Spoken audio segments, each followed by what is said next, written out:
Hey guys, welcome to my channel. আমি Maharaja. Very good morning. হ্যাঁ, গলাটা বেশ বসেছে। বাইক চালিয়ে গেছি দীঘা, বাইক চালিয়ে এসছি দীঘা থেকে। আরে ভালো রকম ঠান্ডাটা লেগেছে। ভাঙা গলাতেই তোমাদের কয়েকদিন ভিডিও সহ্য করতে হবে। প্রথমত এটা, আর সেকেন্ডারিলি একটা বিশাল বিশাল অ্যাচিভমেন্ট আমাদের চ্যানেলের জন্যে।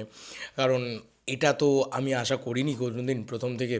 তবে এই সিনেমাটার সাথে খুব জুড়ে ছিলাম, খুব ভালো লেগেছে এই মোমেন্টগুলোকে যখন হয় বা হয় সেগুলোর জন্য। এবং আবারও বলছি, thank you to entire Dev entertainment ventures team. তারা যে এতটা সম্মান দিলেন, এটা অনেক দিন ধরেই আমার মানে পাওনা ছিল, ছিল সেই ব্যাপারটা আর কি। তারা সেইভাবেই আর কি প্ল্যানিং করেছিলেন, সেভাবে বলেছিলেন, আমারই নেওয়া হচ্ছিল না। তাই তখনও আমি ডিসক্লোজও করতে পারিনি পুরো বিষয়টা। তো বলছি সেই সমস্ত বিষয়ে কথা। কালকে আমি একটা পোস্ট করি ফেসবুক বা আমার সোশ্যাল মিডিয়া এবং আমার এই যে কমিউনিটি পোস্ট, সমস্ত জায়গা থেকে একটা পোস্ট করি দেবদার অফিসের। যে দেবদার যে মানে ওয়ালটা রয়েছে বাইরে, একদম মানে একদম ঢুকলেই তোমরা দেখতে পারবে নানান ছবি, যেগুলো মানে দেবদার আপকামিং ছবি যেখানে লিস্টেড থাকে, এবং যা যা ছবি করেছে দেব এন্টারটেনমেন্ট ভেঞ্চার্সে, সেই ওয়ালটা। তো সেই ওয়ালটার সাথে আমি একটা ছবি তুলেছি, একটা না মানে বিভিন্ন সময় ছবি তুলেছি। এবং ওখানে আরও কিছু স্পেশাল মোমেন্টস রয়েছে। আগে সেই ছবিগুলো আমি তোমাদেরকে দেখাচ্ছি, দেখো। তো এই ছবিগুলো তুলেছি অবভিয়াসলি তখন ঢুকেছি, যখন পারমিশন নিয়েই ঢুকেছি। তো এই ছবিগুলো তুলেছি যখন, তখন আবার আমার মানে পরবর্তীতে আমি পারমিশন নিয়েছি, আচ্ছা ছবিগুলো পোস্ট করতে পারবো তো। তো তখন আমাকে ওকে লেখা হয়েছে, তা আমি ছবিগুলো পোস্ট করেছি। দেন তাতেই লোকের কিউরিওসিটি হয়েছে, তুমি অফিসে কী করছো, কেন গেছিলে তুমি অফিসে, এই ব্যাপারটা তৈরি হয়েছে দেবদার অফিসে আমি কী করছি। অ্যাকচুয়ালি অনেকে বলছে যে দেবদার সাথে দেখা করেছিলে, আমার এই কথাটা বলেছিলে, ওর ওই কথাটা, প্রত্যেকের কিছু না কিছু কথা আছে যারা দেবদাকে কনভে করতে চায়। আমি প্রথমত এই জিনিসটাকে এই ভিডিওর মাধ্যমে ক্লিয়ার করে দিই, দেবদা ছিলেন না অফিসে। দেবদা ছিলেন না, তাই দেবদার সাথে দেখা করতে আমি অফিসে যাইনি। মেনলি যেটা ছিল, ওই ওয়ালটাতে আমি ছবি তুলেছি, আমার খুব ভালো লেগেছে। হ্যাঁ, দেব এন্টারটেনমেন্ট ভেঞ্চার্সের ওয়ালটাতেও ছবি তুলতে পারতাম, বাট সেটা ভিতরে ছিল বা এই ছিল, সেখানে আমি আর মানে আলাদা করে আর বলিনি। বাট ওটা সামনে দেখলাম, আমার মনে হলো না, এটা দিয়ে একটু ছবি তুলি। মানে এগুলো মানে খুব ভালো লাগার মুহূর্ত, জানো তো। মানে যে মানুষটাকে তুমি ভালোবাসো, সেই মানুষটার যে মানে জিনিসপত্রগুলো তুমি দেখতে পাও সবসময় বিভিন্ন লাইভে, বিভিন্ন জায়গায়, সেই জায়গায় যদি তুমি গিয়ে দাঁড়াও, ভাই, মানে মনটার ভিতরটা হবে হচ্ছে যে এই একটু ছবি তুলি, একটু ছবি তুলি। বাট ওপর থেকে মনে হবে, বস একটু তুলবো ছবি, তাই যদি তুলতে দাও তাহলে আমি একটু ছবি তুলতে চাই পুরো বিষয়টা। কারণ এটা একটা মেমোরি। রোজ রোজ তো আর কেউ, আমি তো রোজ রোজ অফিসে যাব না, কারণ আমি তো চাকরি করি না ওখানে। বাট সিরিয়াসলি আমার খুব ভালো লেগেছে, মানে পরিবেশটা খুব সুন্দর। তো এই হচ্ছে ব্যাপার, ওটা দাদার অফিস আর কি, সাউথ সিটিতে। তো এবার আসি কেন গেছিলাম। গেছিলাম একটা জিনিস নিতে। হ্যাঁ, দেব এন্টারটেনমেন্ট ভেঞ্চার্সের পক্ষ থেকে এটা আমার ফার্স্ট গিফট। ইয়েস, মানে আমি অনেক বছর ধরে ওনাদের সাথে অ্যাটলিস্ট যুক্ত হয়ে রয়েছি, বাট এটা আমার ফার্স্ট গিফট। এবং যে ছবিটা দিয়ে এই গিফটটা পেলাম সেটা হচ্ছে দেবদার মাস কামব্যাক। তো যে কারণে এই গিফটটার আমার কাছে আরও স্পেশাল হয়ে থাকবে, মানে এটা বলার মতন একটা জায়গা থাকলো যে আমি চেয়েছিলাম দাদার মাস কামব্যাক একটা বিরাট কিছু হোক, আর সেটা হয়েওছে। যে কারণে এত সাপোর্ট, এত কিছু খাদানকে। তো খাদানের তরফ থেকে আমি একটা বিশাল ভালো একটা গিফট পেয়েছি। বাট টিম খাদানের তরফ থেকে, দেব এন্টারটেনমেন্ট ভেঞ্চার্সের পক্ষ থেকে, টিম খাদান অন হুইলস একটা দারুণ জিনিস উপহার পেয়েছি আমি বলতে গেলে। আচ্ছা, তোমাদেরকে বলে রাখি, এই উপহারটা আমার অনেক দিনই নেওয়ার কথা ছিল, মানে মিডিল টাইমেই নেওয়ার কথা ছিল।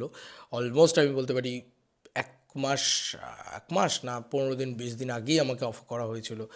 আমি কখন কলকাতা যাব বা কখন অফিসে যাব সেই জিনিসটা মানে ঠিক ম্যাচ হচ্ছিল না। তো সেই দিন ছিল হচ্ছে তোমার 9 তারিখ সম্ভবত, যেদিনকে দাদা গেল হচ্ছে তোমার এসভিএফ সিনেমাসে যে ইয়েটা রয়েছে ওখানে, নরেন্দ্রপুরে। তো ওখান থেকে আমি বেরিয়ে, আমার প্ল্যান ছিল, হট করে প্ল্যান হয়েছিল আমরা দীঘা বেরিয়ে যাচ্ছি ওখান থেকে। তো তোমরা দেখেছো সেই সমস্ত বিষয়। তো দীঘা বেরিয়ে যাচ্ছি ওখান থেকে, এইটা প্ল্যান হয়েছিল। তো আমি ভাবলাম যে না, এই জিনিসটা নিয়েই যাই, এই জিনিসটা নিয়েই যাই। তো পিছনে, বাসটার পিছনে লেখা আছে, এই প্যাকিংয়ের ভিতরেই আর কি, আমি দেখাচ্ছি তোমাদেরকে, এই প্যাকিংয়ের ভিতরেই লেখা আছে, ফ্যামিলি নিয়ে ব্যস্ত আছি বলে কী ভাবেছিস, অ্যাকশনটা ভুলে গেছি, ওটা গুরু তোমারই কাজ। তো যাই হোক, ওপেন করছি পুরো বিষয়টা। তো আমি ভাবলাম তারপরে নিয়ে যাই। তো আমি ডিরেক্টলি আমাকে বললেও দেয় যে অফিস থেকে নিয়ে নাও। তো অফিসে গিয়েছিলাম তারপরে। তো ভীষণ ভালো লাগলো, বললাম না মানে ওই পরিবেশটা খুব ভালো, অফিসের মানুষজনেরা খুব ভালো। যদিও তাদের সাথে আমার দীর্ঘদিন ধরেই আলাপ রয়েছে, অনেকের সাথেই রয়েছে। তো ভালো লাগলো সেই মোমেন্টগুলো। এবং মানে আমার জন্য বাসটা বাইরে বাড়ি করা ছিল, যে জাস্ট আমি আসবো, পিক করে নেবো, এটা হচ্ছে ব্যাপার। যাই হোক, আমি খুলে দেখলাম, ওখানেই খুলে দেখলাম, কারণ এটা একটা কিউরিওসিটি না, মানে এই ব্যাপারটা দারুণ একটা ব্যাপার। যাই হোক, বাসটা খুলছি তোমাদের সামনে, ঠিক আছে? অনেকেরই মনে হতে পারে এটা আর কি এমন ব্যাপার। এটা আমার ঘরে আমি সব থেকে বেস্ট প্লেসে এটাকে সাজিয়ে রাখবো, কারণ দেবদাকে ভাই আমি জান থেকে প্রচণ্ড ভালোবাসি।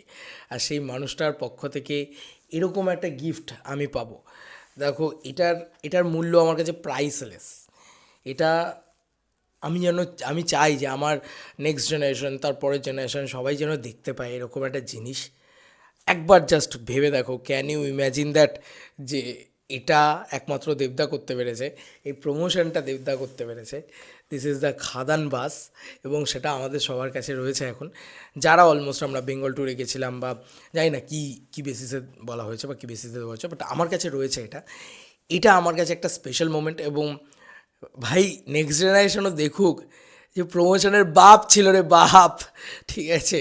আর কি বলবো, মানে ভীষণ ভালো লেগেছে, মানে এই গিফটটা আমার কাছে খুব ভালো লেগেছে। এবং এই বাসটার একটা জিনিস আমি একটু খুঁজে বার করতে পেরেছি আর কি, সেটা জাস্ট দেখাই। এই ক্লিপটাকে করলে এটা থেকে আওয়াজ হয় ভাই,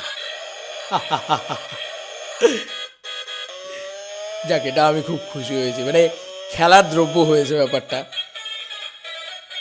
যাই হোক, thank you so much to entire team of Dev entertainment ventures. Okay, thank you so much entire Dev entertainment ventures team, and দেবদা অ্যান্ড সায়ন্তনদা। এই দুটো মানুষকে আলাদা করে থ্যাংক ইউ জানাতে হবে। তো এবং সায়ন্তনদা খুব খুব সাপোর্টিভ তো প্রতিটা জায়গায়। তো সায়ন্তনদার কথা স্পেশালি আমি বলি, আগেও বলেছি, এখনও বললাম, মানে সায়ন্তনদা না থাকলে আমরা এই পুরো বেঙ্গল ট্যুরে আমি রেকর্ড করতে পারতাম না। আমার তো রীতিমতো ভয় করতো, অত লোকজন দেখে যে আমি ঢুকতেই পারবো না হয়তো। সায়ন্তনদা ঠিক আশা দিত যে হ্যাঁ, মানে তুমি ঠিক ঢুকবে বা তুই ঠিক ঢুকবি, ব্যাপারটা এই জায়গাটাতে ছিল। তো মানে থ্যাংক ইউ, এই কাজটাও করতে পারলাম একসাথে, এবং এই ভালোবাসাটাও পেলাম। এটাই কি, এটাই তো পাওনা। মানে আমাদের মতো মধ্যবিত্ত ঘরের ছেলেরা আমরা তো এত কিছু কল্পনা করি না যখন এখানে আসি। তো এরকম একটা মানে এত বড় সুপারস্টার, বাংলার one of the biggest superstar, এবং যাকে ছোটোবেলা থেকে দেখে বড় হয়েছি, তো সেই মানুষটা যখন, সেই মানুষটার অফিসে গিয়ে যখন একটা তার তরফ থেকে একটা গিফট নিতে পারি, ভীষণ ভালো লাগে। ঠিক আছে, অনেকেই ভেবে যে হয়তো দেবদার সাথে দেখা করেছি বা ইত্যাদি ইত্যাদি, না এরকম বিষয় না। আমি পার্সোনালি গিয়ে দেবদার সাথে কিচ্ছু দেখা টাকা করিনি। আমিও যেখানে তোমরাও সেখানে, কোনো চিন্তা নেই। আমি অডিয়েন্সের বাইরে কেউ না। আমি অডিয়েন্সকে হয়তো রিপ্রেজেন্ট করতে পারি, বাট অডিয়েন্সের বাইরে কেউ না। এবার আরও একটা জিনিস তোমাদেরকে একটু দেখানোর আছে, সেটা কি দেখাবো না, সেটা পরে কোনো ভিডিওতে দেখাবো? আমি ভাবছি জাস্ট, না ঠিক আছে, সেটা আমি পরে কোনো ভিডিওতে দেখাবো। সব এই ভিডিওর ভিতরে বলে দিলে মজা নষ্ট। তো ওটা একটা স্পেশাল জিনিস, সেটাও আমি পরে দেখাবো। দারুণ লেগেছে ওটাও। তো ওটা আলাদা বিষয়, ওটা হাউসে গিয়েই হয়েছিল আর কি। তো থ্যাংক ইউ। আর কি বলবো, মানে এটা এটা খুব ভালো লাগার বিষয়। এটা আমি যত্ন করে, এই জিনিসটা আমি যত্ন করে, ও বাই দ্য ওয়ে, এটা আমি দীঘায় নিয়ে গেছিলাম। মানে এটা আমি দীঘায় নিয়ে গেছিলাম, দীঘায় ঘুম পাড়িয়ে রেখেছিলাম, বাট আমি বলিনি, কাউকে জানাতে পারিনি, কারণ যতক্ষণ না পারমিশন পাচ্ছি ততক্ষণ জানাতে পারছি না। তো অনেকে আবার এটাও লিখেছে, আমার খুব একটা মিষ্টি কমেন্টস লেগেছে, যে তুমি কি ব্যাংকক বেরিয়ে গেছো, আমরা তো ভেবেছিলাম তুমি ব্যাংকক বেরিয়ে গেছো হয়তো। মানে বিশ্বাস করো, যদি আমি অ্যাফোর্ড করতে পারতাম আমি ব্যাংকক বেরিয়ে যেতাম। তো আমি দীঘায় ছিলাম, আমি নিজেই রিল্যাক্সেশন দরকার ছিল, একটুখানি আমার রিল্যাক্সেশন দরকার ছিল। এই বাসটা বিশ্বাস করো আমার রুমে, মানে দীঘার রুমে আমার একদম ফ্রন্টে বসিয়ে রাখা ছিল, মানে বার করে রাখা ছিল। আমি একটা মানে ভাল লাগে, একটা মোটিভেশন পাই, একটা ভালো লাগা তৈরি হয়, বুঝলে তো? তো এই বাসটা দেখলে এইটাই ভালো লাগে, যে এই যে আমরা বেঙ্গল ট্যুরে পুরো খেটেছি, বা এই যে আমরা সিঙ্গেল স্ক্রিন ট্যুরেও আমরা পুরো মেতেছি এবং দেবদার সঙ্গে সব জায়গায় গিয়েছি, সেটার একটা কী বলবো, অ্যাওয়ার্ড হিসেবে আমার কাছে থাকে এটা। অ্যাওয়ার্ড, রিওয়ার্ড তো পেয়েছি, বাট অ্যাওয়ার্ড হিসেবে থাকে এটা, যাতে এটা দেখলে মনে হয় বাহ, আমার কাছে এটাই অ্যাওয়ার্ড, আমার কাছে এটাই অ্যাওয়ার্ড। এবং মানে আমাদের পুরো খাদানের কথাটা বারবার যাতে মনে করায়। আর এটা যখন দেখব তখন একটাই কথা বারবার বলবো, দাদা খাদান 2 চাই, দাদা মাস কমার্শিয়াল ছবি চাই। কারণ আমরা দেখলাম যে মাস কমার্শিয়াল ছবি যদি দাদা করে তাহলে তার কী রেজাল্ট হতে পারে, এবং জাস্ট মানে কত কিছু হতে পারে। আর দাদার প্রমোশনকে একটা স্যালুট এরকম প্রত্যেককে। এবং বিশ্বাস করো, যখন এই বাসগুলো জনদাকে পাঠাচ্ছিলো, হ্যাঁ হয়তো সাইন করে পাঠাচ্ছিলো, বাট আমাকে সেই দেবদার সাইনটা করা নেই। তবে আমি শিওর যে কোনো দিন যদি সুযোগ পাই মানুষটাকে বলবো একটা সাইন করে দিতে। আমি দাদার অটোগ্রাফ নিতে যাইনি কোনো দিন, তো ছবি তুলতে গেছি, অটোগ্রাফ নিতে যাইনি। জেনজি বাচ্চা বলে কি যাই না, বাট অটোগ্রাফ যদি পাই আমি কোনোভাবে, দাদার সাথে তো অনেক জায়গায় অনেকভাবে দেখা হয়, দাদাকে এটা জাস্ট দিয়ে বলবো একটা সাইন করে দিও। তো এই আর কি, জনকে যখন পাঠাচ্ছিলো সে তার সঙ্গে একটা চিঠি রয়েছে, এরকম একটা বাস রয়েছে, তো ওটা খুব মজা লাগছিলো, বুঝলে তো।